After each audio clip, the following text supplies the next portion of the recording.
My 25-year marriage was a lie. My wife and son-in-law plotted to rob me blind and stage my accidental death. But this old man turned their game into an epic takedown. If this betrayal blows your mind, hit like, share with your squad, and subscribe for justice served hot. It all started when I saw her Lexus at my daughter's gate, a car that didn't belong there. I'm Victor Hale, 60 years old, and I built my life from nothing, literally. Back in '87, I was just a guy with a beat-up truck and a toolbox scraping by on instant noodles to get my construction business off the ground. 35 years later, I've got a company worth $20 million a crew that feels like family, and a house I hammered together with my own hands. It's been a long haul, but I did it for them, my wife Evelyn, and our daughter Sophia. I thought we had it all, a rock-solid marriage, a kid who's made us proud as a psychologist, and a future we'd earned together. But that day, driving past Sophia's house in my old Honda, my world cracked open like a fault line. I was on my way to surprise Evelyn with something special for our 25th anniversary, a romantic getaway to the Smoky Mountains, the kind of trip we used to dream about when we were broke. I'd even tucked the plane tickets in my glove compartment, grinning like a fool, imagining her face when I told her. But as I turned onto Sophia's street, I saw Evelyn's silver Lexus gleaming like a trophy, parked right at the gate. My gut twisted. She'd told me she was at work buried in some charity board meeting. Why was her car here at our daughter's place mid-afternoon? I pulled over, keys still dangling in the ignition, and sat there, heart thumping like a jackhammer. Something wasn't right. Could they be hiding something big? I don't know why I didn't just knock. Maybe it was the way the Lexus sat there, bold as brass, like it owned the place. Or maybe it was some old instinct from years of reading job sites, knowing when a deal smells off. I crept toward the window, keeping low, my boots crunching soft on the gravel. Through a gap in the curtains, I saw them, Evelyn lounging on Sophia's couch like a queen, examining her manicured nails that I'd paid for with overtime shifts, and Lucas, our son-in-law, leaning against the bookshelf with that smug lawyer smirk I'd never liked. Their voices drifted out sharp and clear, and every word hit me like a sledgehammer. When the old fool finally signs the papers, we'll have it all. Half the business, the rentals, the investments. 20 million split clean. Evelyn said, her voice cold, like she was reading a grocery list. Then she laughed that tinkling laugh I used to love, and added 25 years of playing the devoted wife, pretending to care about his boring construction stories. God, he actually thinks I love him. My knees buckled. I grabbed the window frame to steady myself, the wood biting into my palm. 25 years. The woman I met at that Christmas party in '87, who blushed when I asked her to dinner, who held my hand across the table at Romano's while I rambled about building homes. She was calling it a performance. I saw us back then young and broke, her eyes sparkling when I talked about creating something lasting. I saw her radiant in ivory silk at our wedding, me awkward in a rented tux, both of us glowing with what I thought was real. All a lie. My chest burned like someone had poured acid through my ribs. At 60, with aches from years on scaffolds, I wondered if my whole life was just a dream I'd been too dumb to wake up from. Then Lucas chimed in, his voice crisp, like he was arguing a case in court. The timeline's perfect. File in June, claim irreconcilable differences. Iowa law gives her half of everything acquired during marriage, plus spousal support, for life. The best part, Victor's so trusting, he's practically handed us the keys. Bank statements, deeds, valuations, we've been copying his files for months. He gestured at a folder on the table thick with my life's work. Then lower like a snake, hissing, he added, if the divorce gets messy, we can arrange an accident. Construction sites are dangerous, after all, my sites, where I could take a fatal fall any day. My blood ran cold. An accident. They weren't just planning to rob me blind, they were ready to bury me. I fumbled for my phone, hands shaking, and hit record, capturing every venomous word. A twig snapped under my boot, and their heads whipped toward the window. I pressed myself against the brick, heart hammering, sweat beading, despite the April chill. "Did you hear something?" Evelyn's voice sharpened, suspicious. "Just the neighbor's cat," Lucas said after a pause, but I could hear the edge in his tone. "You're paranoid. Can you blame me if Victor catches on before we're ready?" Evelyn trailed off. Lucas laughed, cold and mean. "He won't. The man couldn't spot a conspiracy if it was neon lit." I stayed frozen, phone still recording, until their voices picked up again, plotting my financial ruin like it was a game. When Evelyn stepped outside, her designer handbag swinging like nothing was wrong, I forced a smile, climbing out of my Honda. "Victor!" Her voice jumped an octave, her face pale, as if she'd seen a ghost. "What are you doing here?" "Just finished a job site nearby." I lied, smooth as concrete. "Thought I'd swing by to see Sophia." Lucas stepped closer to her, his gray eyes scanning me like a hawk searching for cracks. I kept my face blank. 35 years of negotiating contracts, teaching me how to hide a storm. "She's not home," Evelyn said too quickly. "I was just helping Lucas with some legal papers." "Oh," I raised an eyebrow, casual. "Thought you had that Henderson proposal at work till 6. Her eyes flickered, panic flashing before she covered it with a smile. "Headache. Left early." I nodded like I bought it. "Well, don't let me interrupt. Long day, you know." I climbed back into my car, feeling their stares as I pulled away. In my rear view, they stood frozen, then huddled together, whispering urgently. They thought they were playing chess with a checkers player. But this old man, I was already mapping the board. Back home, I sat in the living room, staring at the wedding photo on the mantel, December '87. Evelyn radiant, me, grinning like I'd won the lottery. The plane tickets sat heavy in my pocket, a reminder of the fool I'd been. But as the shock burned into something colder, something sharp, I replayed their words in my head. Old fool. Accident. They'd underestimated me, thinking I'd crumble at 60. I leaned back in my recliner, the one Evelyn always hated, and felt a fire kindling.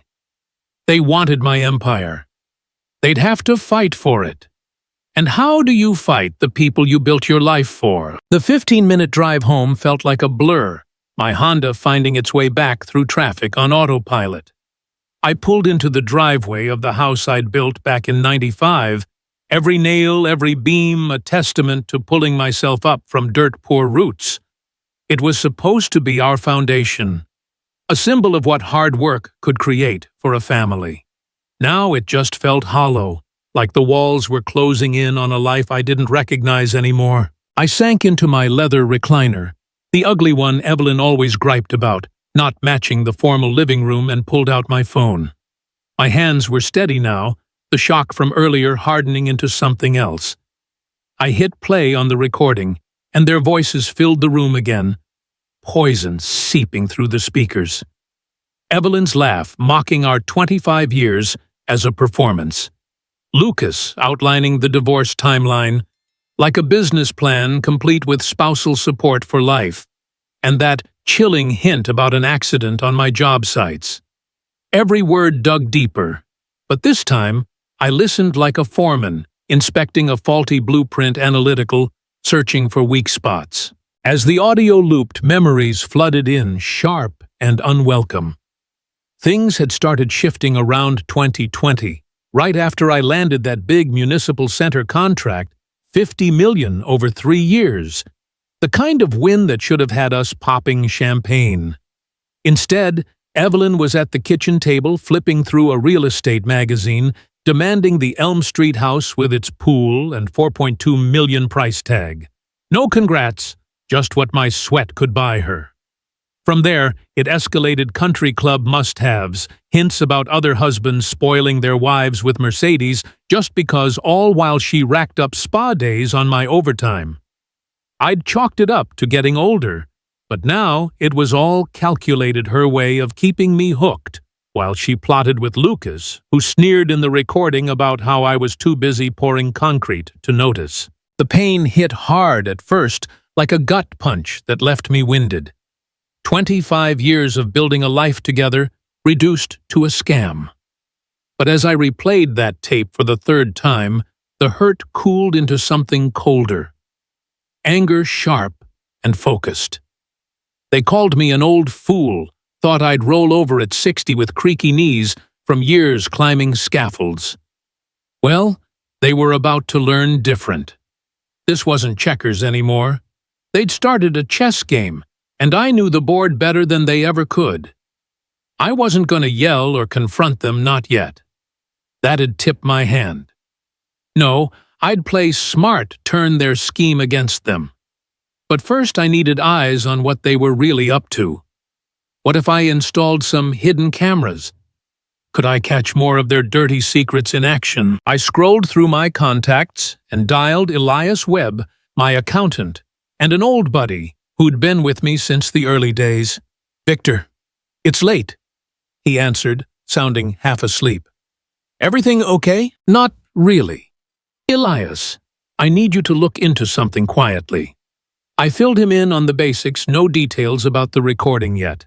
He didn't push, just listened like the pro he was. By morning, he'd dug into my offshore accounts, legal setups I'd made years ago for tax optimization, the kind most folks don't know about, unless they're forensic level sharp. What he found made my jaw clench. Evelyn had siphoned off $47,000 over 8 months, funneled straight to a joint savings account with Lucas as beneficiary. Not some emergency fund, luxury lunches at the country club, $300 spa days while I worked weekends, designer clothes that lined up with her book club meetings. It wasn't just betrayal. It was premeditated, them positioning as partners long before this divorce plot. "Victor, this is serious," Elias said when he called back. "We talking divorce? Or worse? Both maybe. But I'm not going down without a fight." I thanked him and hung up my home office, now feeling like a war room. I pulled out yellow legal pads, old school, but they'd served me well through countless bids, and started jotting down leverage points, assets they'd missed, like those offshore funds. Lucas's debts from student loans and his fancy office lease, even whispers from industry folks about his shady ethics like delaying payments to subcontractors. Columns for timelines, weaknesses, countermeasures. By dawn, I had a plan forming solid as rebar. First move, freeze the joint accounts. I called Harlan at First National, my golf buddy and the bank president for 15 years. Security review. I told him sliding over the docks, verify all access points and lock 'em down pending ID confirmation. He raised an eyebrow, but didn't pry. "This'll ruffle some feathers, Victor. Evelyn won't like it." That's the point. By noon, it was done, every shared account credit line and auto payment frozen. She'd get notifications, sure, but I pictured her at the country club card, declined mid-lunch with her snobby friends. No more free ride on my dime. It was a small win, but sweet proof they'd underestimated this old dog. Sitting there staring at my notes, the loneliness crept in like a chill draft. This house, these walls, I'd built them as a love letter to Evelyn, a foundation for our family. Now, it was all tainted, the we I'd poured my life into, just a front for her greed. How do you wrap your head around that at my age? But that ache fueled me too, turning isolation into resolve. They thought they had me cornered. Fine.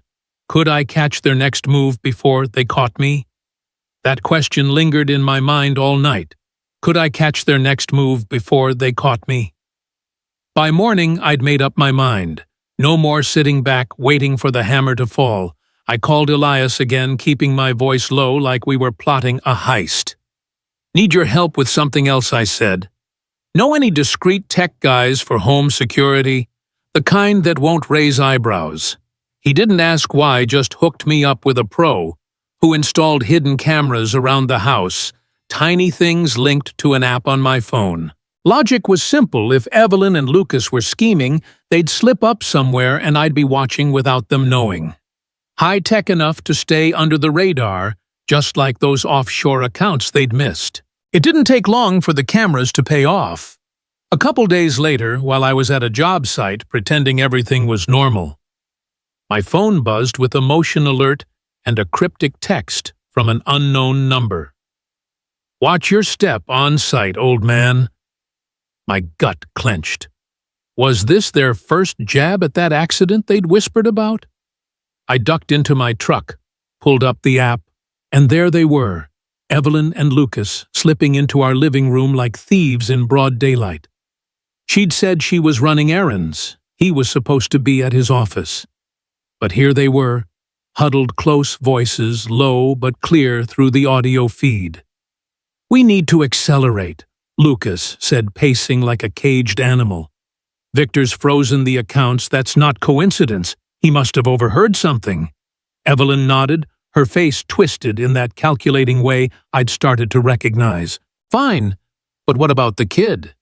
If we play our cards right, we could have a little one of our own to leverage something to keep Sophia on our side. She'll side with us or regret it." My stomach dropped. A kid. Their own. The words hung there, a bombshell I hadn't seen coming. Was this some twisted dream of theirs, or had they already crossed that line? And the accident they whispered about it too, Lucas mentioning a loose scaffold on one of my sites like it was just another detail in their plan. Victor's too busy hauling bricks to suspect. Evelyn sneered, leaning into him with a familiarity that screamed years of secrets. It hurt like hell, seeing the woman I'd built everything for tangled up with my own son-in-law. At 60, with creaky knees from years on scaffolds, I wondered if my legacy was just a fool's game. But that pain didn't break me. It fueled me. I sat there in my truck, fists clenched, telling myself, "You still got fight in you, Victor. Age is just a number. It's the inner strength that counts. No crumbling now. This was war, and I was arming up." While the cameras kept rolling, I dug deeper into Lucas. His debts were no secret in our circles. $180,000 in student loans hanging over him like a storm cloud, plus an office lease that screamed living beyond his means. I reached out to a few old contacts guys from the construction world who'd crossed paths with him on legal stuff. Bob from electrical, Steve from plumbing. They all had stories of delayed payments and excuses, but the real breakthrough came from Theo Martinez, a former crew member of mine who'd gone independent. "Victor, good to hear from you," he said, his voice warm like old times. I laid out the basics, Lucas owing folks left and right, and Theo didn't hesitate. He screwed me over on a case last October, held back $9K, saying the client was slow. Turns out the client paid him months ago. He emailed me docs invoices, emails, even a dismissed ethics complaint to the Bar Association. But the kicker, Theo had a tip from an insider at the bar about an ongoing probe into Lucas for mismanaging funds, including 3 subcontractors ready to testify. "Didn't expect you to need this boss," Theo added, "but if it helps, it's yours. You gave me my start, least I can do." It was an unexpected ally, a reminder that 35 years of honest dealing built a network stronger than any scam. My leverage list grew, solidifying my plan. Then came the twist that hit close to home. The app pinged again. Evelyn on the phone with Sophia, tears in her voice, spinning a tale about how I was controlling the money to punish her. "Your dad's changed sweetheart," she sobbed. "Freezing accounts, leaving me humiliated. It's like he's trying to trap me." I could hear Sophia's hesitation, her psychologist training kicking in, but Evelyn pushed. You know how he is always the boss. Please, just talk to him for me. It was manipulation pure and simple, using our daughter as a pawn to fish for info or sympathy. My blood boiled, but I stayed cool watching it unfold. The payback came swift. That afternoon, Evelyn's lunch at the country club turned into a spectacle. Her card declined, right in front of her snooty friends. The app caught her frantic call to Lucas. It's frozen. I couldn't even pay for a salad. Victor knows something. He snapped back. Calm down. You're the one who got sloppy. There it was, her turning on him, blame flying like shrapnel. The club whispers started almost immediately. By evening, a couple of her friends had cancelled plans. Social isolation, the first crack in her perfect facade. Watching them unravel stirred a deep unease in me, a mix of satisfaction and sorrow. How had the woman I loved become this? But seeing Evelyn shift blame to Lucas only ramped up my resolve. It was classic, her greed turning inward. Still, it gnawed at me. What about Sophia? Could I save my daughter before their lies tore us apart? That gnawing worry about Sophia, could I save her before their lies tore us apart, kept me up most nights. She was the one good thing left in this mess, the daughter I'd raised to think for herself. But Evelyn's tears were a powerful weapon. A few days after catching them on camera, my phone rang. It was Sophia, her voice careful like she was walking on eggshells. Dad, we need to talk. Mom's been calling saying things about you, about the money. What's going on? I leaned back in my chair staring at the wedding photo on the mantel, the one that used to make me smile, now just a reminder of the facade. Sweetheart, what did she tell you? I asked, keeping my tone even, like we were chatting over coffee. But inside my heart sank as she spilled it. Evelyn's sob story about me freezing the accounts to punish her, painting me as some controlling old man who'd turned mean overnight. She sounded so scared, Dad. Said it's financial abuse that you're trapping her. Sophia paused, her psychologist side kicking in. Is there truth to it? You two okay? It hit like a fresh wound. Here was my girl, the one I'd walked down the aisle at her wedding, the one I'd taught to spot manipulation in her patients, now doubting me because of her mother's crocodile tears. At 60, I thought I'd built a legacy for her. Now it's just ashes, feeling like I was losing my whole family piece by piece. The loneliness washed over me cold and heavy, like standing alone on a job site after everyone's gone home. But I didn't lash out or defend myself hotly. That'd play right into Evelyn's hands. Instead, I stayed calm, drawing on those years of negotiating tough contracts.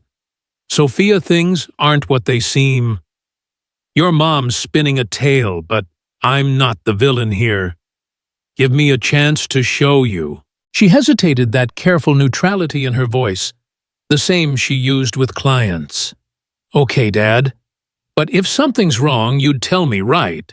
I promised I would, but not over the phone. Too risky with Evelyn's web spreading. After we hung up, the cameras caught Evelyn mocking to Lucas. Sophia's too soft, like her dad, she'll cave if we push. It stung, but fueled my next move. Would she choose sides? And if she dug deep, would she uncover that bombshell about their secret kid? I decided to nudge her gently, prove I wasn't just some bitter old guy.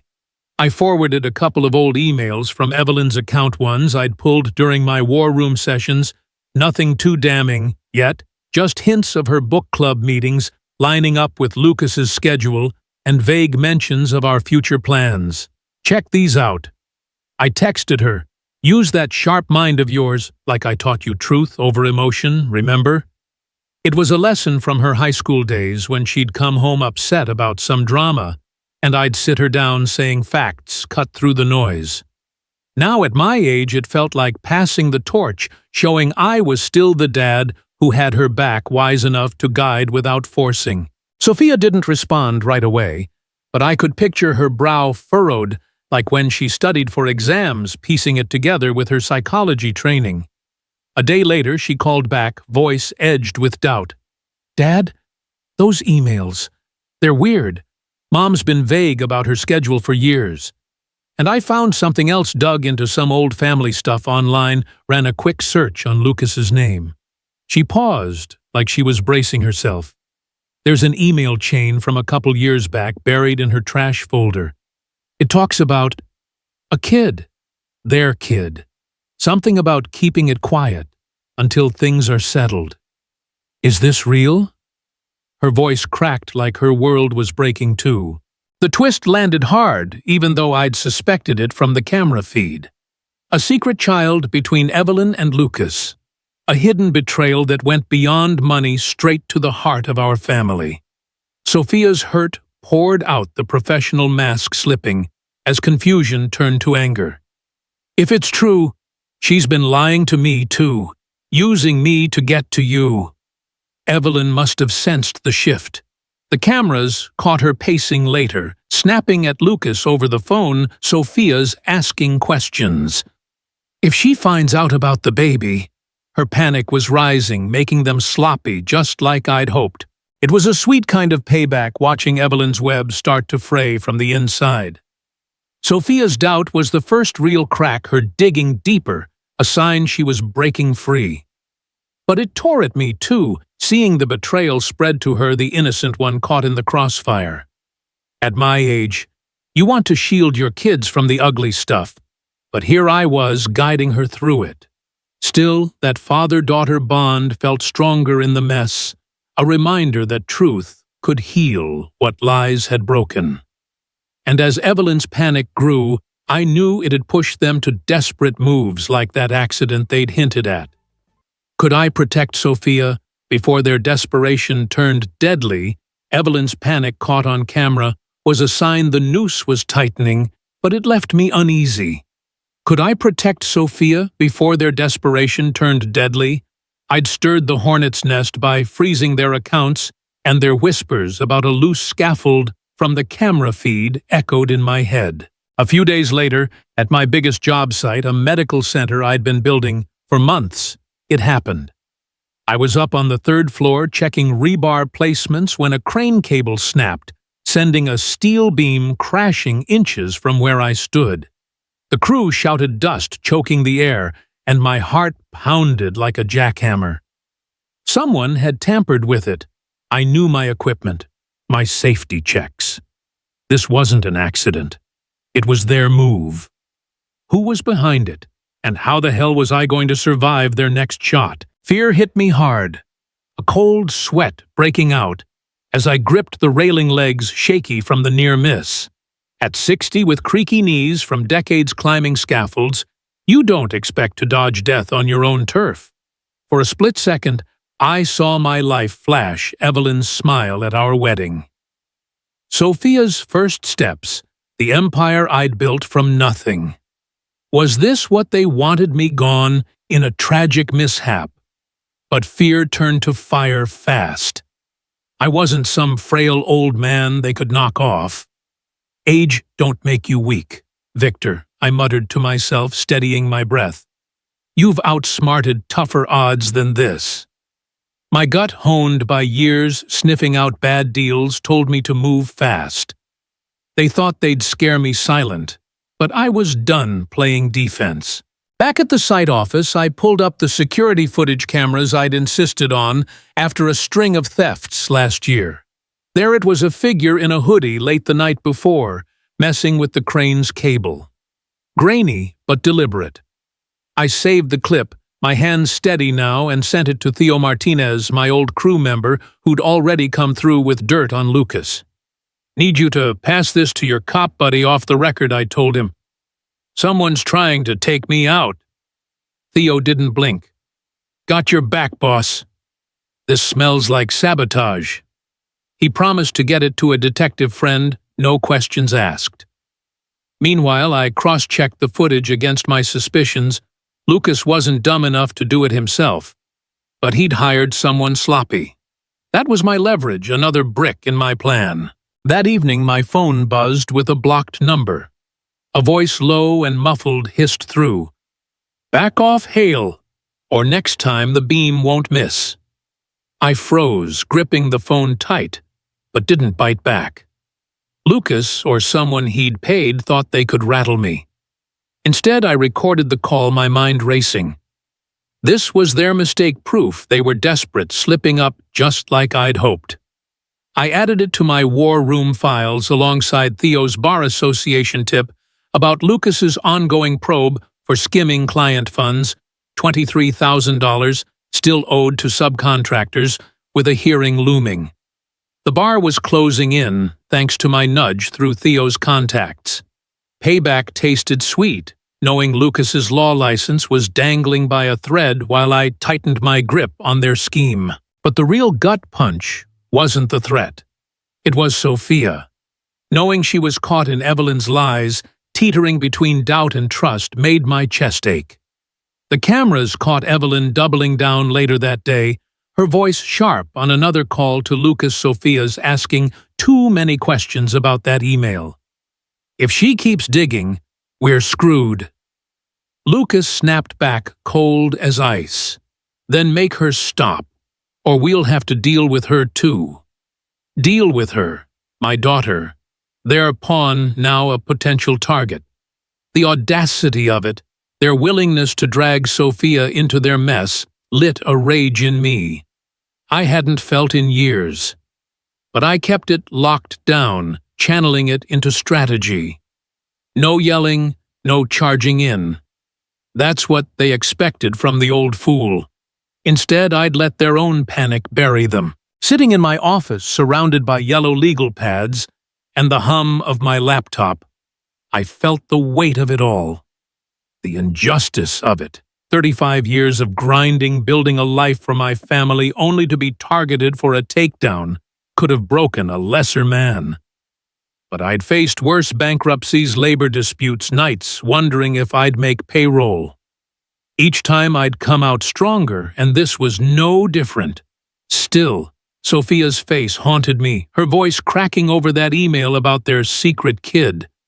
How would she face the truth when it all came crashing down? Could I keep her safe while their desperation boiled over? The close call at the job site left me rattled, but it sharpened my focus. How far would they go? To silence me. Protecting Sophia became my anchor, the one thing keeping me grounded amid the chaos. A day after the accident, my phone rang again. It was Sophia, her voice steady but urgent.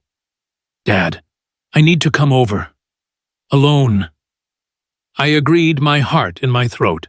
She'd been quiet since discovering that email about their secret kid, and the silence gnawed at me.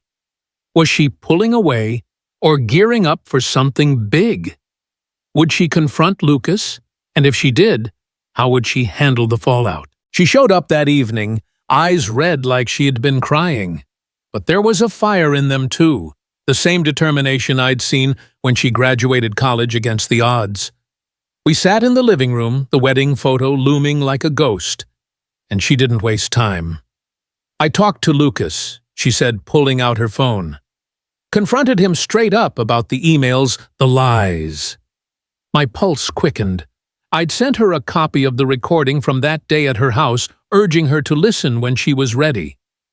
"Play it for him if you have to," I'd told her, but left the choice to her. Now she described how he'd denied it at first, all lawyer smooth.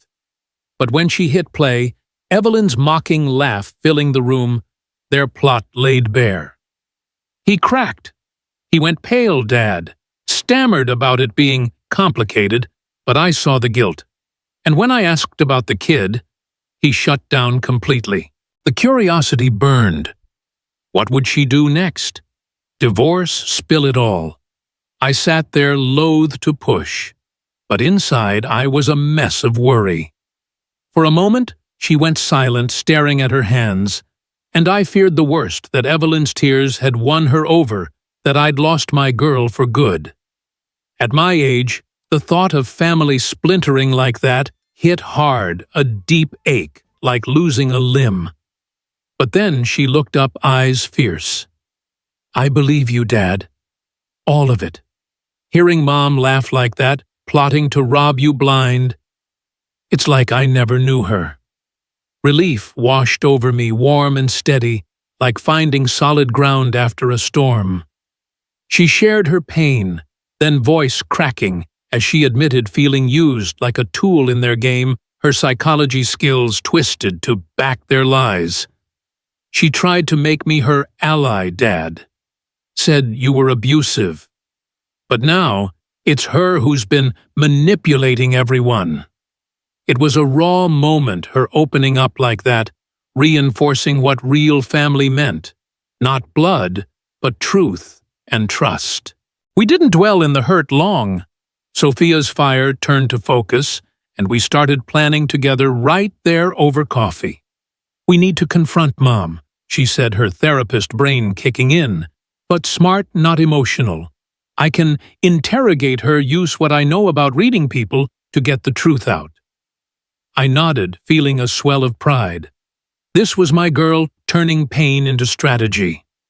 I taught her a bit more that night, drawing from my own battles.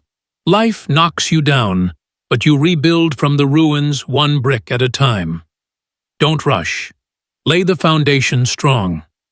At 60, sharing that wisdom felt like proof. I wasn't done yet. That age brought strength, not weakness. We mapped it out.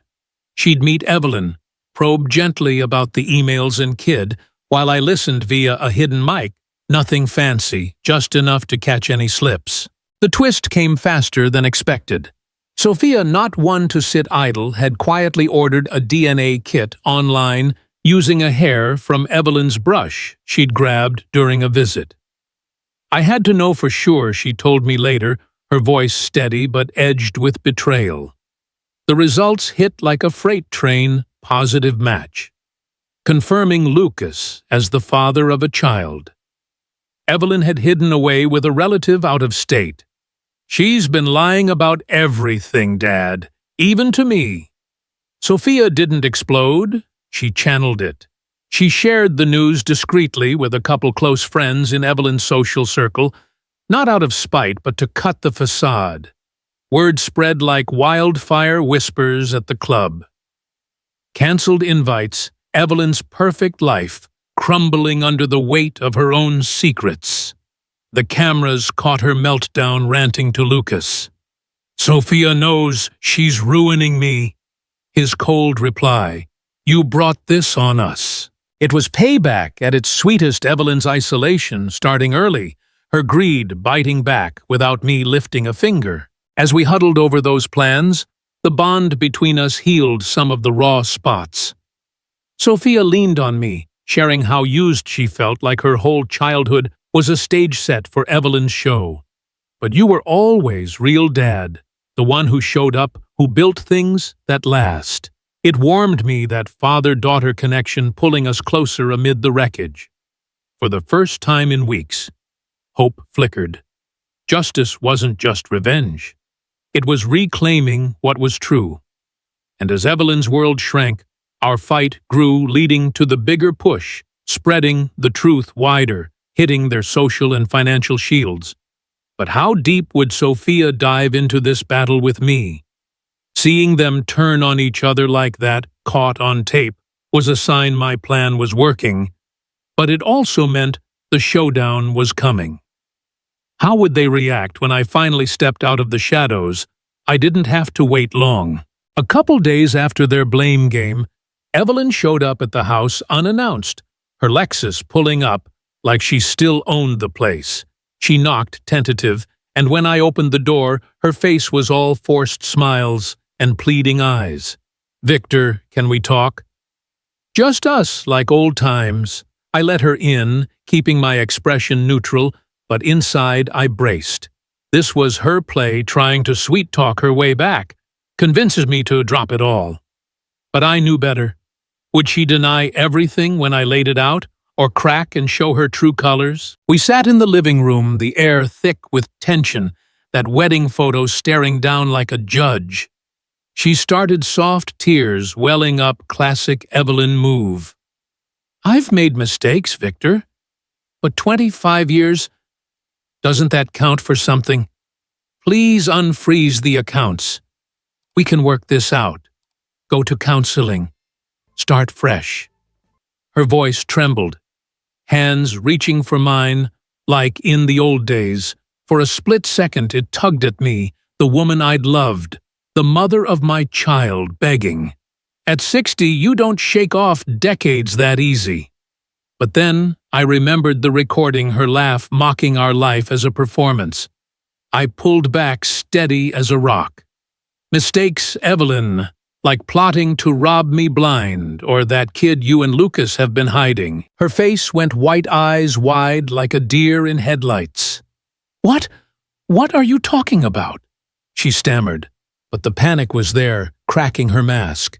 I didn't raise my voice, just laid out the facts, calm and cold.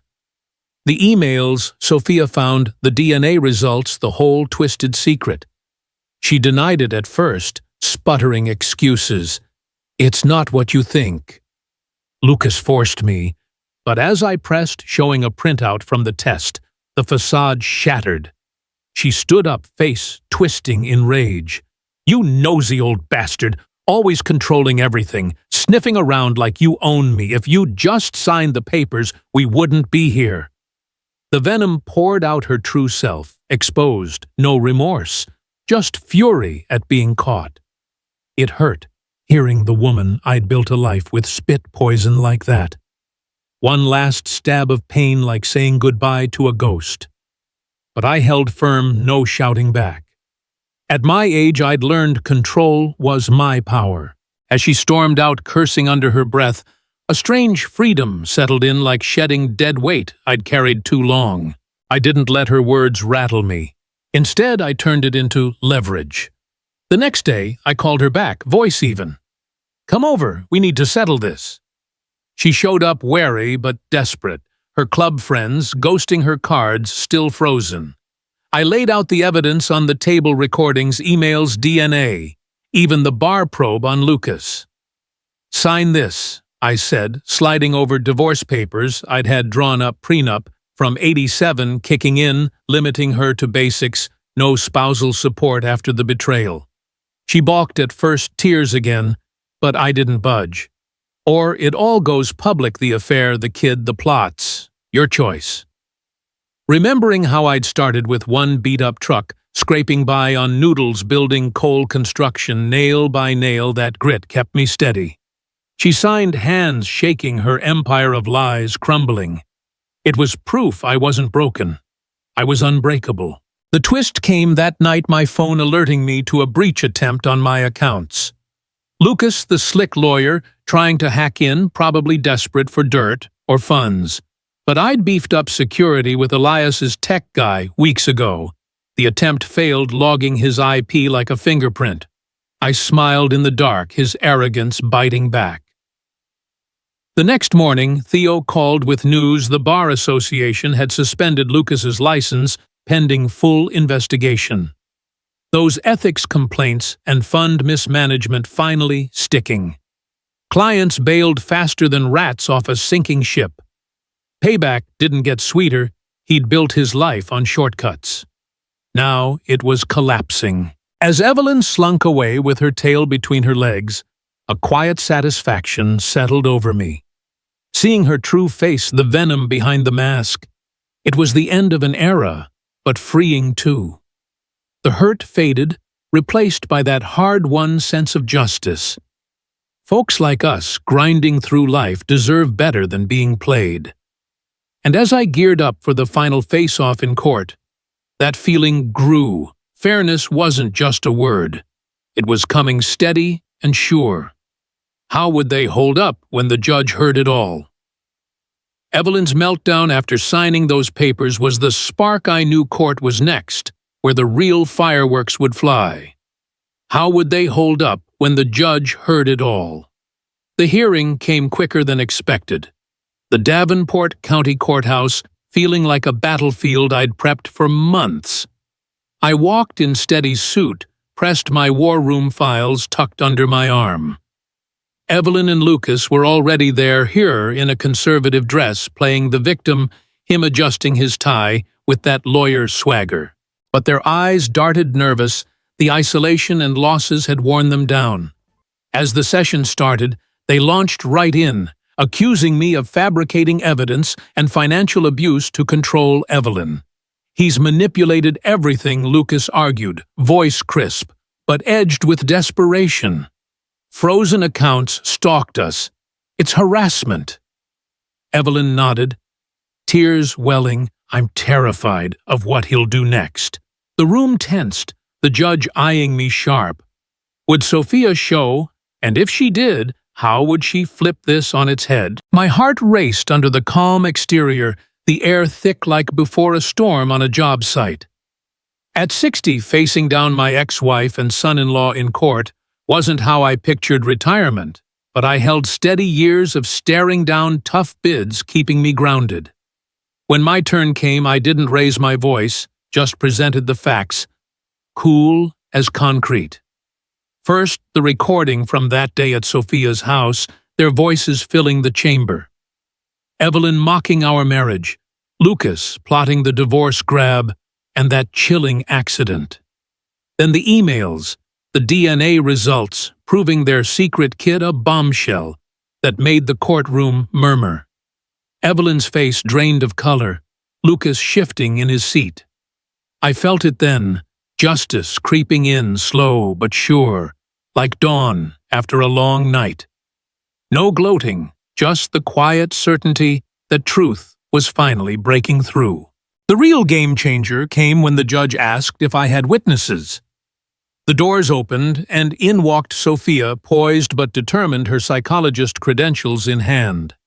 I'm here to testify, she said, voice clear, taking the stand like she was born for it. The room hushed. Evelyn's eyes widened in shock, Lucas leaning forward like he could stop her. Sophia didn't hold back. As a licensed psychologist, I've analyzed the family dynamics. My mother's claims of abuse, their projection.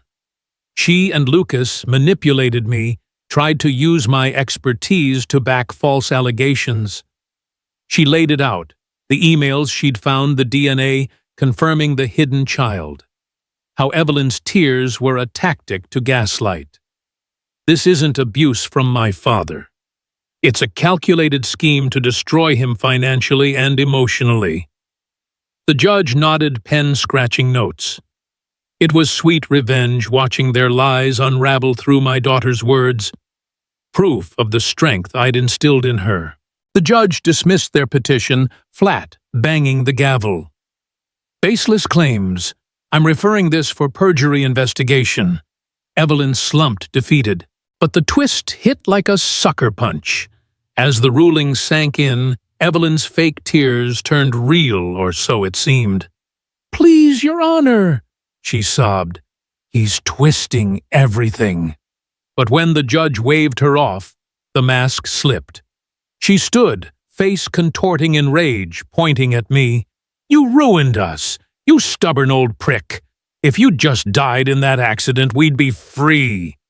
The courtroom gasped, her true venom spilling out cold and ugly, no more playing the victim. Lucas tried to hush her, but it was too late. The judge's eyes narrowed, ordering bailiffs to escort her out. In that moment, their facade shattered completely. The selfishness laid bare for all to see. And Lucas. As the session wrapped, deputies waited outside. The bar's investigation had turned up enough on his fund mismanagement for an arrest warrant. Embezzlement charges, one said, cuffing him right there. He shot me a glare, all smugness gone, just a cornered rat facing the music. The injustice peaked in that room, their greed, lies, and willingness to destroy a family for gain hitting like a wave. Evelyn's outburst, Lucas's fall. It was the ugliness of it all, exposed without me saying a word. But as the gavel fell, relief flooded in a deep exhale after holding my breath too long. At 60, I'd faced the fire and come out standing justice, not just a hope, but real. The pain eased, replaced by a quiet peace like finishing a tough build and seeing it stand tall. Walking out with Sophia by my side, the courthouse steps felt like a new beginning. The storm had passed, leaving room to rebuild. But how would life look on the other side? Walking out of that courthouse with Sophia by my side. The weight of the past months lifted like dust settling after a long day on the job site. The storm had passed, leaving room to rebuild. But how would life look on the other side? The truth had won, but at a cost. 25 years of a marriage I'd thought was real, now ashes. Yet standing there on the steps, feeling the crisp Iowa air, I sensed something new stirring. At 60, with creaky knees and a heart that had taken a beating, I wasn't done yet. What kind of hope could an old builder like me find after all this? The fallout for Evelyn and Lucas was swift and brutal. Karma didn't pull punches. Evelyn, once the queen of the country club, now worked retail at the same upscale mall where she'd drop thousands on designer bags without a second thought. I drove by one day not to gloat, but curious. There she was, folding sweaters behind a counter, her face tight with resentment, no trace of the charm she'd wielded so easily. Word around town was her friends had ghosted her, completely social exile in a place where reputation's everything. Lucas fared worse. The Bar Association's probe ended with a permanent license revocation, and those embezzlement charges landed him in a cell, last I heard, for a 3-year stretch. His fancy office sat empty, a for lease sign mocking his big-shot dreams. Sophia, meanwhile, filed for divorce the day after the hearing, no hesitation.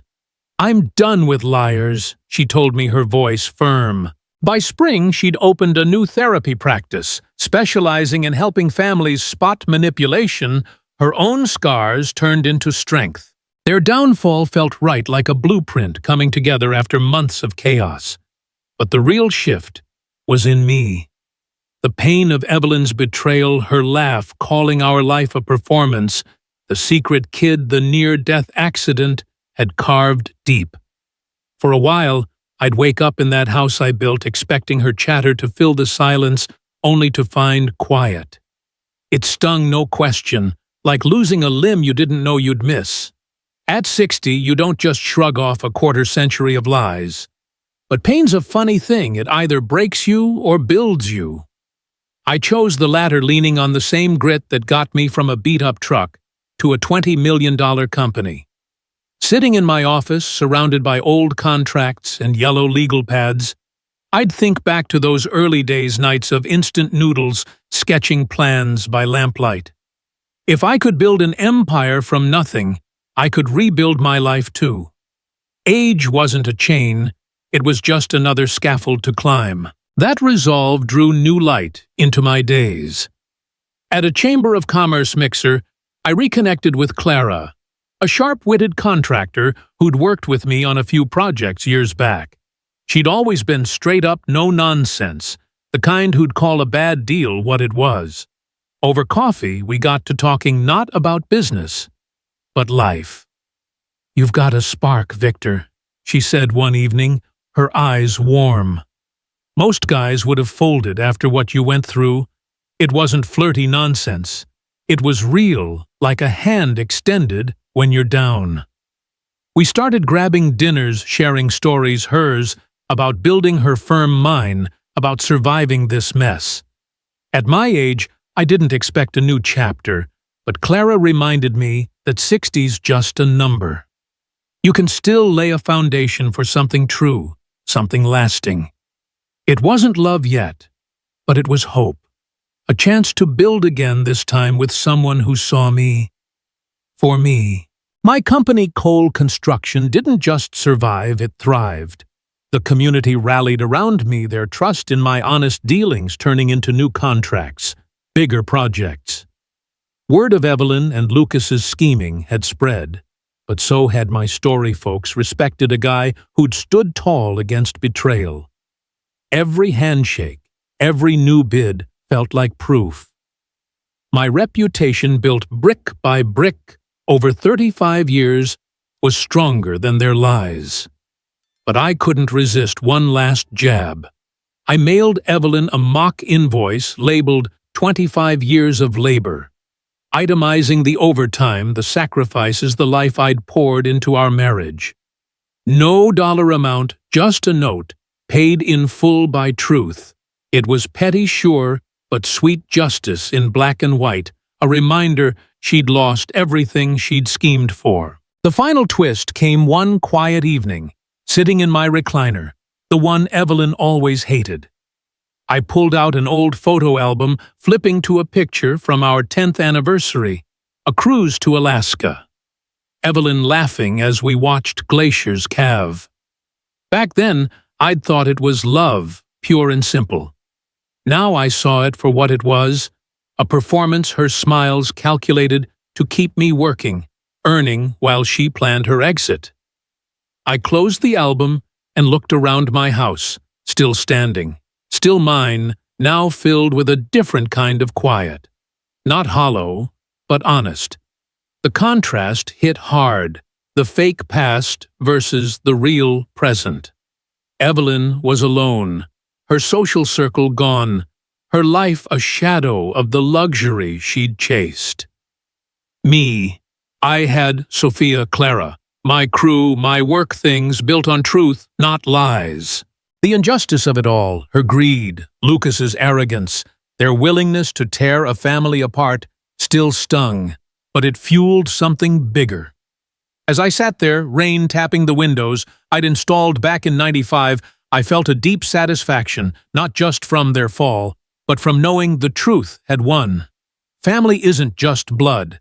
It's the people who stand by you when the walls come down. Sophia and I were proof of that, stronger now than ever. And for all the folks out there grinding through life, getting knocked around, you keep building, keep fighting. Truth holds up even when everything else crumbles. As the rain drummed softly on the windows of the house I'd built, I leaned back in my recliner, the weight of the past years settling like dust after a long build. At 60, I'd faced the ugliest betrayal, my wife and son-in-law plotting to rob me blind, even kill me all, while mocking the life I'd poured my heart into.